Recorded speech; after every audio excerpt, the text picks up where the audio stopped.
Japan और भारत, ये रिश्ता आखिर है क्या? क्या ये सिर्फ एक बढ़ता हुआ निवेश है या फिर पर्दे के पीछे नियंत्रण की कोई शांत शुरुआत हो रही है? चलिए, आज इसी सवाल की तह तक चलते हैं। तो आज का सबसे बड़ा और सीधा सवाल यही है, क्या जापान चुपचाप भारत पर कब्जा कर रहा है? अब ये सुनने में थोड़ा अजीब लग सकता है ना, लेकिन जब हम उन कंपनियों और पैसों के आंकड़ों को देखते हैं ना, तो ये सवाल पूछना बहुत जरूरी हो जाता है। जरा एक नज़र इन नामों पर डालिए। फ्लिपकार्ट, स्विगी, मीशो, अनअकैडमी, ओला इलेक्ट्रिक। हम और आप इन्हें रोज इस्तेमाल करते हैं ये सोचकर कि ये तो अपनी भारतीय कंपनियां हैं। लेकिन सच तो ये है कि इन सभी में जापानी कंपनियों का बहुत बड़ा निवेश लगा हुआ है। खासकर जून 2020 के बाद से, जब चीनी ऐप्स पर बैन लगा, तब से जापानी पैसा बिना किसी शोर शराबे के भारतीय बाजार के हर कोने में बहुत तेजी से पहुंच रहा है। लेकिन सवाल ये है कि क्या विदेशी पैसों पर इतनी ज्यादा निर्भरता खतरनाक हो सकती है?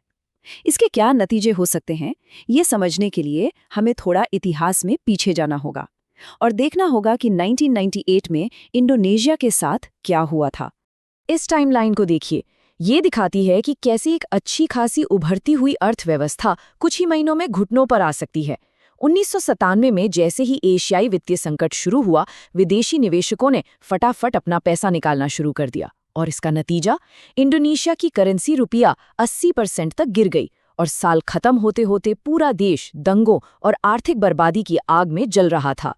और सबसे डरावना आंकड़ा था ये 65%। ये उस समय इंडोनेशिया में महंगाई की दर थी। जरा सोच कर देखिए, लोगों के जिंदगी भर की जो जमा पूंजी थी वो रातों रात लगभग खत्म हो गई। आम लोगों पर इसका इतना भयानक असर पड़ा था। तो इंडोनेशिया का ये उदाहरण देखकर मन में एक असहज सवाल तो उठता ही है। जो वहां हुआ, क्या वो भारत के साथ भी हो सकता है? क्या जापान से आ रहा ये पैसा अपने साथ विकास के अलावा कोई अनदेखा खतरा भी ला रहा है? इस सवाल का जवाब खोजने के लिए हमें पहले जापान की तरफ देखना होगा, उसके इरादों को समझना होगा। हमें जापान को एक शिकारी की तरह नहीं, बल्कि एक ऐसे देश की तरह देखना होगा जो खुद अपनी ही बहुत गहरी समस्याओं से जूझ रहा है। ये टाइमलाइन जापान के आर्थिक ठहराव की कहानी कहती है। सोचकर देखिए, अगर किसी ने 1989 में जापानी स्टॉक मार्केट में पैसा लगाया होता, तो उसे सिर्फ अपने पैसे वापस पाने में 30 साल से ज्यादा लग गए। मुनाफे की तो बात ही छोड़ दीजिए। इसी को दुनिया जापान के खोए हुए दशक या लॉस्ट डेकेड्स के नाम से जानती है। तो जापान की असली आर्थिक समस्या है दीर्घकालिक अपस्फीति, यानी लॉन्ग टर्म डिफ्लेशन। ये एक ऐसा खतरनाक चक्र है जहां लोगों को लगता है कि अरे, आगे चलकर तो चीजें और सस्ती होंगी, तो अभी क्यों खरीदें, बाद में खरीदेंगे। और जब लोग खर्च करना टाल देते हैं तो कंपनियों को कीमतें और गिरानी पड़ती हैं। इससे उनका मुनाफा कम होता है और सैलरी बढ़नी बंद हो जाती है। यही चक्र दशकों से जापान की अर्थव्यवस्था को जकड़े हुए है। और इस आर्थिक समस्या को और भी ज्यादा गंभीर बना रही है जापान की आबादी। इस चार्ट को देखिए, जापान के करीब करीब 30% आबादी 65 साल से ज्यादा उम्र की है। इसका सीधा मतलब है कि काम करने वाले युवा कम हो रहे हैं और उन पर निर्भर रहने वाले बुजुर्ग बढ़ रहे हैं। अब जब काम करने वाले लोग ही कम होंगे तो अर्थव्यवस्था में नई मांग और नया उत्पादन कहाँ से आएगा? तो इन सब समस्याओं का एक बहुत बड़ा नतीजा निकलता है, वो ये कि जापान के पास बहुत सारा पैसा इकट्ठा हो गया है, जिसे हम कैपिटल सरप्लस कहते हैं। वहाँ के लोगों की बचत करने की आदत दुनिया में सबसे ज्यादा है, लेकिन देश के अंदर उस पैसे को लगाकर मुनाफा कमाने के मौके ही नहीं बचे हैं। इसलिए ये सारा पैसा मजबूरन जापान के बाहर ग्रोथ के रास्ते तलाश रहा है। तो अब हम कहानी के दोनों हिस्सों को जोड़ते हैं। एक तरफ जापान है जो अपनी समस्याओं से घिरा है, और दूसरी तरफ भारत है जिसके पास अपनी कुछ अनोखी ताकतें हैं। आइए देखते हैं कि ये रिश्ता एक परफेक्ट मैच कैसे बनता है। ये स्लाइड पूरी कहानी को एक बार में बयां कर देती है। देखिए, जहां जापान में डेमोग्राफिक कोलैप्स हो रहा है, यानी आबादी बूढ़ी हो रही है, वहीं भारत में डेमोग्राफिक एक्सप्लोजन है, यानी युवाओं की भरमार है। जहां जापान मंदी के जाल में फंसा है, वहीं भारत में ग्रोथ बढ़ रही है, और जहां जापान के पास फालतू पैसा पड़ा है, वहीं भारत को विकास के लिए पैसे की सख्त जरूरत है।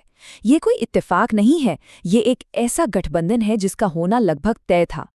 और निवेशकों के लिए भारत की सबसे बड़ी दौलत है इसका बढ़ता हुआ मिडिल क्लास।